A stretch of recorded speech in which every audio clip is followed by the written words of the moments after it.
प्रवासादरम्यान किंवा फिरायला गेल्यावर एखादी वस्तू हरवली तर ती परत मिळण्याची अपेक्षा फारच कमी असते. पण एका महिलेला तिची हरवलेली एक मौल्यवान वस्तू अगदीच खास पद्धतीने परत मिळाली आहे. सोशल मीडियावर एक पोस्ट व्हायरल होत आहे. एक महिला तिच्या सुट्ट्यांदरम्यान केरळला फिरायला जाते. या दरम्यान समुद्रकिनाऱ्यावर तिचा आयफोन हरवतो, पण नंतर तिला हा आयफोन अगदीच खास पद्धतीत मिळतो. नक्की काय घडलं ते या लेखातून सविस्तर जाणून घेऊ.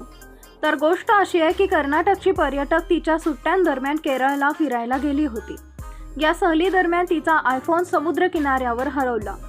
अनेकदा प्रयत्न करून तिला आयफोन काही मिळाला नाही, पण नंतर केरळच्या अग्निशमक आणि बचाव पथकाचा अँटिलिया चालेट टीम आयफोन शोधण्यासाठी समुद्रकिनाऱ्यावर पोहोचली. आयफोन परत मिळवण्यासाठी अवघे तास प्रयत्न करण्यात आले आणि अखेर आयफोन शोधण्यात टीम यशस्वी झाली. कर्नाटकच्या पर्यटक महिलेला आयफोन परत कसा मिळाला, केरळच्या टीमने आयफोन कसा शोधून काढला, हे या व्हायरल व्हिडिओतून तुम्ही सुद्धा बघा.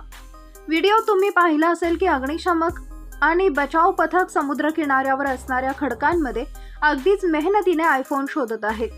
तसेच आयफोन मिळाल्यानंतर त्यांनी तरुणीबरोबर एक फोटो देखील शेअर केलाय. महिला पर्यटक ट्रिप दरम्यान ॲनालिटिक्स चालते या हॉटेलमध्ये राहिली होती.